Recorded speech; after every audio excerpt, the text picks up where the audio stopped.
We've all seen people get checkmated before. Maybe we too have successfully checkmated ourselves. But the checkmate you're about to witness now is simply out of this world, and realistically so, as it was played by a man named Gioachino Greco against an unknown player about 400 years ago. Now Greco played as white and starts things off with pawn to e4, the king's pawn opening, the oldest and most direct way to begin a chess game too. Black responds with pawn to e5, mirroring white's setup. Knight to f3, knight to c6, and then bishop c4. This is the Italian game, one of the most aggressive openings you can play, and that bishop on c4 is aimed right at f7, the weakest square in black's camp. Black also settles for the same idea, playing bishop c5, c3, knight to f6, developing and putting pressure on white's e4 pawn. Both sides are developing quickly, and you can feel the tension building already. White then plays pawn to d4. There it is, the central break. Greco's opening up the position, and black captures with pawn takes on d4. White recaptures, and black plays bishop to b4 check. This check forces white to respond, and he knows he has to deal with it. So white plays knight to c3, blocking the check and developing at the same time, which is pretty efficient considering the development of black's pieces. Black takes the pawn, while Greco clearly unbothered castles. Seizing the initiative he appears to be having, black goes further to take the knight on c3.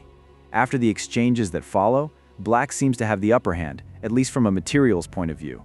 But Greco, amidst all this, still plays like he definitely doesn't care at all. He sacrifices his rook with his next move, queen to b3. This is wild. What is this man even thinking? What is this?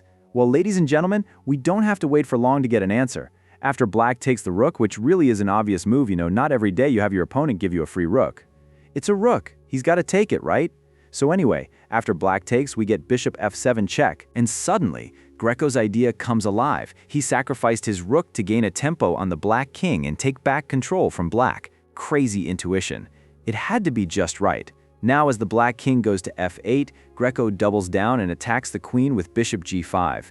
And if you're watching closely, you can feel it. The pieces are lining up. The queen on b3, the bishop on g5, the rook ready to swing. Black tries to reorganize with knight e7, but the position is already slipping. Greco pushes forward with knight e5, repositioning his knight and planting it deep in enemy territory, attacking, threatening, dominating key squares.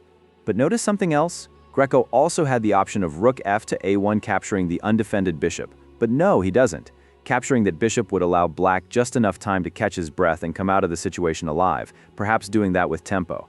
But just imagine how this man thinks, absolutely beyond his time. This knight placement would make for severe threats when the light-squared bishop moves. So after bishop d4 with black capturing a free pawn, again going for material advantage, we get bishop g6 from Greco going with that line we had just considered. Black at this point, of course, realizes what's going on and switches immediately, trying to establish a defense with d4. It looks like it will be able to hold off Greco for the moment until he can coordinate a better defense. The pawn is defended by the queen and knight, and the queen too now has escape squares away from the pin by white's bishop. It looks solid, or so he thought. You see, black completely misses the move queen f3 check, and this move is utterly annoying for him, because black now must be extremely careful how he defends here, as traps lie everywhere. If king to g8, then black just gets mated immediately on f7. So definitely black won't play that. So what are the options? Well, black's got the option of interposing either his knight or his bishop in the way of the check. It's not really desirable to move the knight because of the pin, so he chooses the only option left, bishop f5. Greco, of course, gladly captures the bishop to simplify, and after exchanges, white plays bishop e6 with a discovered check. It's just getting worse for black with every move he blocks, and now the dark squared bishop can swing in to take the opposing bishop, pawn takes back, and now queen f6 check. Only move? e8?